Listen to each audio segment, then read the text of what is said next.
বন্ধুরা নমস্কার। আশা করছি আপনারা ভালো আছেন।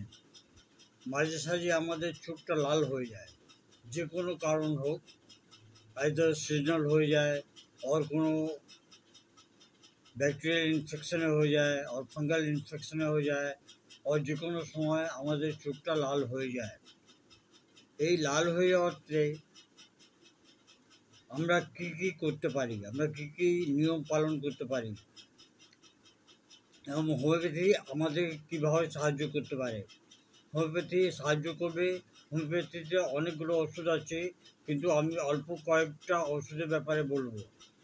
এক নম্বর ওষুধ হচ্ছে যেটা ইউফ্রেশিয়া 30 ইউফ্রেশিয়া 30 যদি আপনি দিনে 5 থেকে 6 বার যদি 2 ফোঁটা করে জিভে ডাইরেক্ট যদি নেন, তাহলে এটা খুব তাড়াতাড়ি আপনাকে চোখ লাল হওয়া থেকে আপনাকে রেহাই দিতে পারে।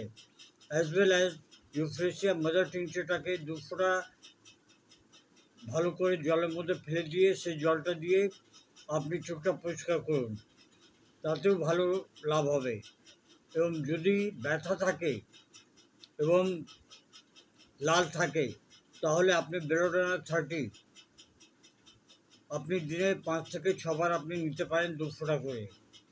এর সঙ্গে আছে পালসেটলা 30 আর আর্জেন্টাম নাইট্রিকাম 30, এগুলোও আপনি অল্টারনেটলি নিতে পারেন। মনে রাখবেন, এই ওষুধগুলো একসঙ্গে নেবেন না কখনো। ইউফ্রেশিয়া মাদার টিংচারটা দিয়ে আপনি শুধু চোখটা জলে ফেলে, ইউফ্রেশিয়া 2 ফোঁটা জলে ফেলে দিয়ে আপনি চোখটাকে পরিষ্কার করতে পারেন।